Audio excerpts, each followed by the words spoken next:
이 기체 관련한 문제들이 무조건 범위에 포함되면 문제로 한 3개 정도 무조건 나오거든요. 그래서 이 기체 관련 문제들은 절대 틀리시면 안 됩니다. 그죠? 기체 관련 문제를 틀려버리면 절대로 3등급 안으로 들어올 수가 없어요. 절대 실수하면 안 됩니다. 그래서 몇 가지 실수할 수 있는 포인트들에 대해서 언급을 할 테니까 잘 한번 보시구랭. 자, 우선 여러분 혹시 이런 말 들어본 적 있나? 이런 말 들어본 적 있나? 바로 이제 어떻게? 이런 식으로 이제 뭐 이렇게 뭐냐면 한쪽은 뚫려 있고 다른 쪽이 다 막혀 있는 이런 튜브 타입의 그릇을 물에다가 집어넣어서 물을 딱 끌어올리면 여기 물을 가득 채워 놓을 수 있잖아요. 이런 상태에서 뭐 이런 식의 기체가 발생하는 실험에서 만들어진 기체를 이런 식으로 이렇게 파이프라인을 따라 이동을 시켜서 이렇게 기체를 이렇게 발생을 시켜가지고는 유원에 가득 채우는, 그리고 기체가 들어참에 따라서 안에 들어있는 액체가 쫄쫄쫄 빠져나오는, 아시겠어요? 그런 식의 실험을 할 수 있는데 그런 걸 수상치원이라고 한다, 이런 말이에요. 무슨 뜻인지 아시겠죠? 그러면 이 수상치원을 할 때 몇 가지 실험적으로 알아야 되는 포인트가 있는데, 첫 번째 조건이 뭘까요? 수상치원을 했다라고 하면 반드시 지켜져야 되는 첫 번째 조건이 뭘까요? 물보다 가벼운 기체. 아니요? 기체가 물보다 무겁기는 어렵습니다. 아, 그렇군요. 예, 기체는 기체고 물은 액체이기 때문에 기본적으로 액체가 물보다 밀도가 한 10,000배 정도 큽니다. 1000배에서 10,000배 큽니다. 그래서 수상치원을 하려면 첫 번째 만족돼야 되는 조건은 뭐죠? 물에 안 있는. 정답! 바로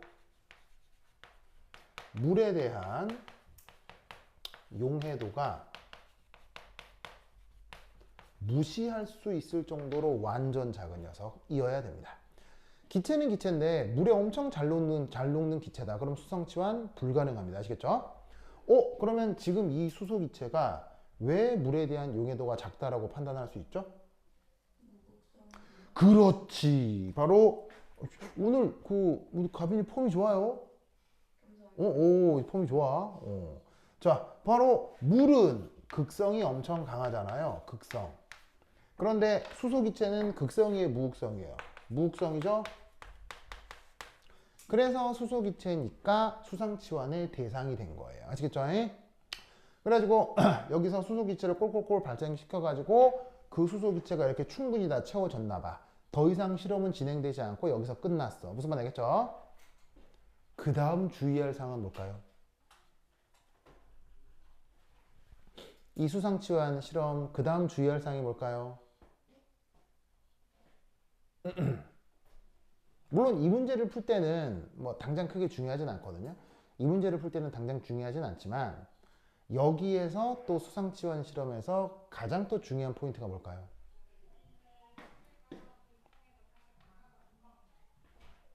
기술적으로 되게 중요합니다. 이 실험을 하라고 할 때 만약에 옆에 조교가 여러 번 실험 채점을 한다고 하면 그 조교가 이거 쳐다보고 있습니다. 이걸로 점수의 등락이 결정됩니다. 이 실험 만약에 시험으로 나왔다면. 비코 땅에 닿고 안닿고 아니면 뭐라고? 비코 이렇게 닿으면 안 돼. 얘가 어디에 닿으면 안 된다고? 땅바닥에. 땅바닥에 닿을 수가 없죠. 파이프라인이 들어와 있는데. 네. 파이프라인이 걸려있기 때문에 땅바닥에 닿을 수는 없습니다. 어디건 수위 중에서 열려 있습니다. 바로 봐.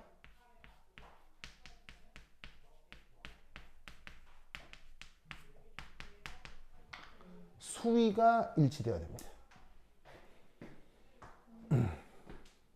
자, 예를 들어 말이죠. 여기서 포집된 기체가 작았다, 양이. 포집된 기체의 양이 작았다면 이 물이 어떻게 되겠습니까? 이 물이. 포집된 기체가 의외로 작았다. 실험을 했는데 이쪽에서 뭔가 뭐 실험을 하고 있었을 거 아니에요? 근데 여기서 실험을 조금밖에 안 한 거야. 실험을 조금밖에 안 해가지고 기체가 조금밖에 포집이 안 됐어.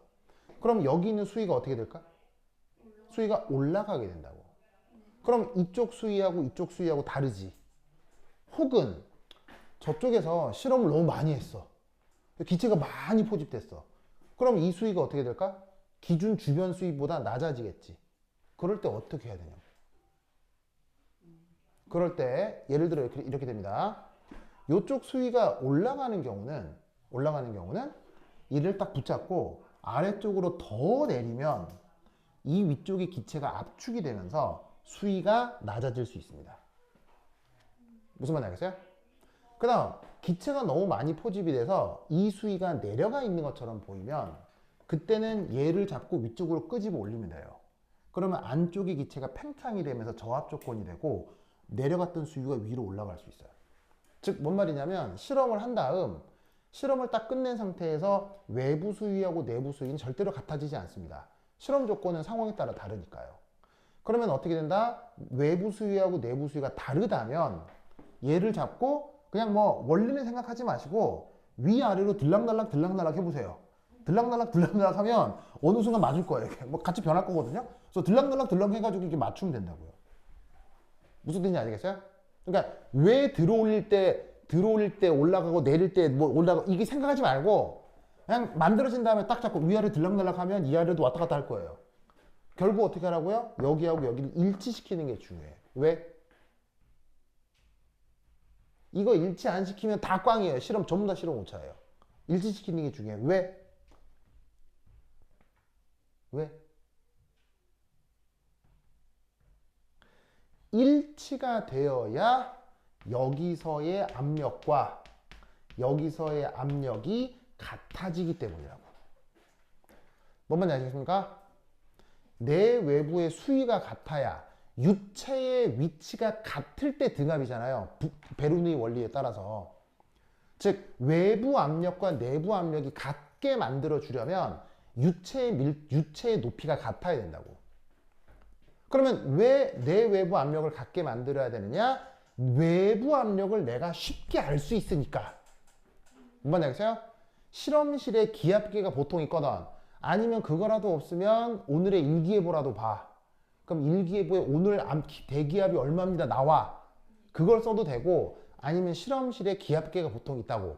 그걸 보고 읽으면 수위를 일치시켰을 때 내 외부 압력이 같아진단 말이야. 그래서 이 수상치환 실험을 할 때는 실험이 끝난 다음 내 외부의 수위를 일치시켜야 돼. 이게 제일 중요하겠죠? 윤주씨 오케이? 그래서 이때 이 순간 실험실에 그 뭐냐면 온도계하고 압력계를 봤더니 이때 온도는 25도고 이때 외부 압력이 750mmHg였나 봐. 그러면 수위를 일치시키는 순간 어떻게 되겠어? 이 안쪽 압력도 이게 되는 거지. 무슨 말 알겠죠? 됐습니까? 이때 어떤 일이 벌어지느냐?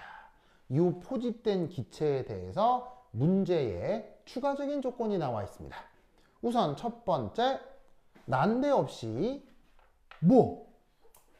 증기압이 나오네요. 왜 증기압이 나옵니까? 여기 물이 천지 빼까리로 있을 테니까요. 무슨 말인지 알겠어요? 수조 속에서 실험하고 있잖아요. 그럼 물이 천지 빼까리로 많은 거죠. 그러면 어떻게 되겠어요?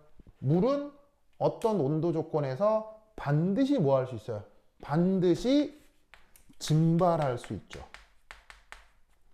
맞습니까? 그 증발해서 여기에는 수소 기체뿐 아니라 누구도 반드시 공존한다? 수증기가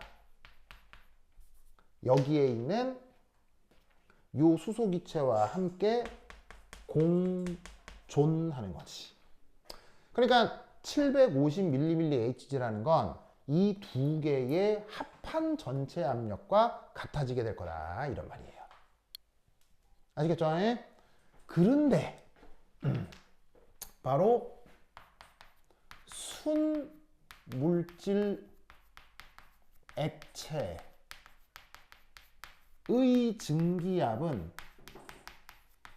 이것도 뭐 이번 시험 보면 관계가 있을 수 있습니다. 증기압은 또 뒤에서 다시 한번 설명을 하겠습니다. 증기압은 누구의 함수죠? 순물질의 증기압은 오직 누구만의 함수죠? 정답! 오직 온도만의 함수입니다. 다른 건 전혀 영향을 주지 않습니다. 다시 한번 얘기하지만 순물질 액체 혼합물 안 됩니다. 혼합물 안 됩니다. 순물질의 증기압은 오직 온도만의 함수. 그래서 뭐가 게시가 되어 있습니까? 그래서 누구가 함께 게시가 되어 있습니까? 온도가 같이 제시가 되어 있다고요. 무슨 말 알겠어요?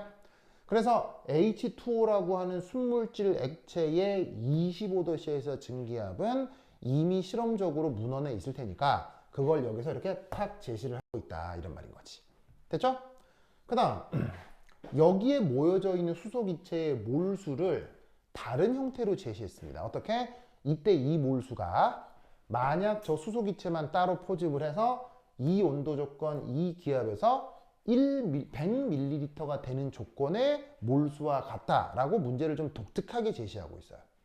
그래서 이런 수중기압 조건, 이런 몰수 조건에서 여기에 존재하는 그 수소기체의 부피가 어떻게 되겠느냐. 무슨 말인지 알겠어요? 그리고 포집된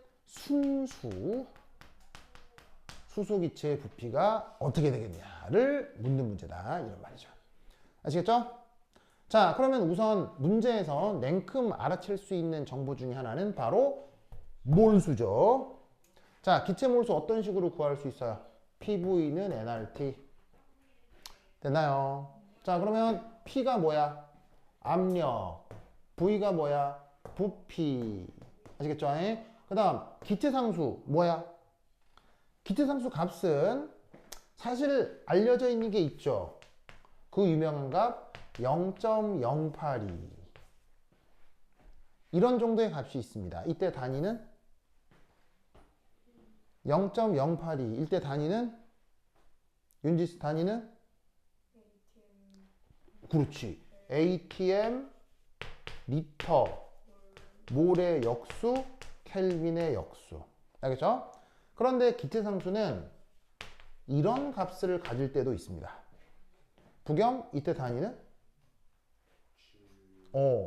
줄 켈빈 역수 몰의 역수 아시겠죠? 알겠죠? 그래서 단위 체계에 따라서 값이 달라질 수 있는데 지금 이 문제하고는 관계가 없습니다. 이 문제에서는 저 기체상수의 구체적인 값을 알지 못해도 답을 구하는데 문제가 없기 때문에 지금 여기에서는 필요는 없으나 뭐 워낙 유명한 데이터니까 기억을 해두시고 어쨌건 기체상수 R을 그냥 제시가 되어 있지 않으니까 상수 R로 그대로 둔 겁니다. 그런데 문제가 제시한 데이터에서는 온도는 273켈빈이라고 했으니까 이 자리에 이 값을 넣어주시면 돼요. 알겠죠? 이때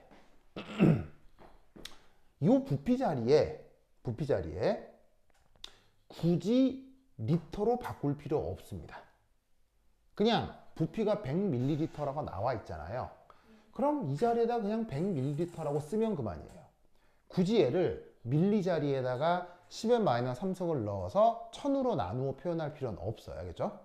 그냥 100ml 그대로 쓰셔도 돼요. 대신 단위와 함께. 알겠죠? 단위와 함께. 지금 내가 단위 빼고 있어요? 단위 정확하게 다 넣고 있어요? 단위 정확하게 넣고 있죠? 내가 항상 얘기하는 거 자연과학은 숫자보다 뭐가 더 중요하다? 단위가 중요하다고 했죠? 그래서 단위 빼지 말고 다 표기하고 있어요. 자, 그러면 이때 포집된 수소기체의 몰수는 그냥 이거야. 그냥 이게 된 거야. 그냥 알겠죠?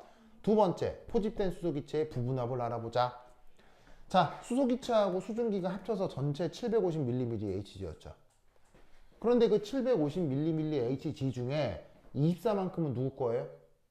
24만큼은 수증기 거죠. 그럼 전체 750에서 나머지가 수소기체만의 부분합이 되겠죠. 무슨 알겠죠? 그래서 수소기체만의 부분합을 밀리밀리 HG로 표현하면 이건데 이렇게 표현해도 상관은 없으나 제시되어 있는 다른 물리량에서 압력이 ATM으로 나와 있죠. 그러면 밀리밀리 HG를 뭐로 바꿔줄 필요가 있어요? ATM으로 바꿔줄 필요가 있죠? 근데 문제를 읽으면 뭐라고 되어 있냐면 1 ATM이 760ml HG와 같다라는 말이 거기 밑에 나와 있을 거예요. 그러면 그 비례상수만큼을 나누어 주시면 이 값을 ATM으로 바꿀 수 있죠. 그래서 요만큼이 바로 수소기체의 부분합이 되겠다. 그러면 이때 포집된 기체의 부피를 구하자. 부피 어떻게 구하면 돼요? PV는 nRT 활용을 해주면 되죠. 그럼 이때 여기서 몰수 어디 있어요? 여기 있잖아. 이거 그대로 여기 넣어주고 키트상수 그대로 두고 그 다음 온도 자 온도 지금 현재 주어진 온도 몇 도예요? 현재 주어진 온도가 25도죠. 그런데 얘를 뭐로 바꿔줘야 돼요? 단위를 25도를 단위를 뭐로 바꿔줘야 돼요? 켈빈으로 바꿔야 되죠. 그럼 여기다가 273.15를 더하면 켈빈으로 바꿀 수 있죠. 그 다음에 수소기체만의 부분합은 여기 구해놨죠? 그대로 놓고 연산을 해주는 겁니다. 그러면 숫자들을 마구마구마구 연산하면 숫자는 얘들만 남게 될 거예요. 그런데 아까도 얘기했듯이 숫자보다 뭐가 더 중요해? 숫자보다 뭐가 더 중요해? 단위가 중요해. 그럼 단위 제대로 갔는지 봅시다. ATM 약분되죠? 켈빈 약분되죠? 기체상수 약분되죠? 무슨 단위만 덜렁 남아요? 밀리리터만 덜렁 남는다 이런 말이에요. 그래서 연산을 했는데 단위가 밀리리터만 남는다. 부피를 계산하라고 하는 문제에서 매우 틀리게 푼 것 같아요? 매우 제대로 간 것 같아요? 제대로 풀었을 가능성이 높다 이런 얘기죠. 아시겠죠? 그래서 마지막 계산을 해주시면 부피를 이렇게 표현할 수 있겠습니다. 뭔 아시겠죠? 그렇죠? 이 논리를 꼭꼭 기억두시기 바랍니다. 오케이, 됐다. 자, 이렇게 계산됐고요. 고다음. 자, 고다음 어떤 문제 해볼 거냐면요. 쭉 넘겨서 우리 학교 기출을 위주로 풀어볼 건데 12페이지 찾았습니까? 12페이지 찾았어요?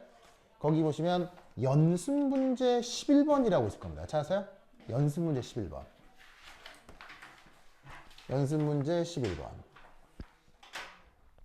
찾았죠? 이거 상당히 까다롭습니다. 은근히 까다롭습니다.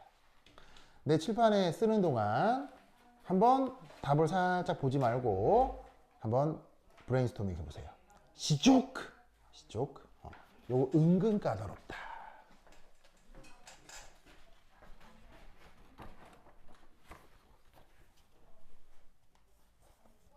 요 문제.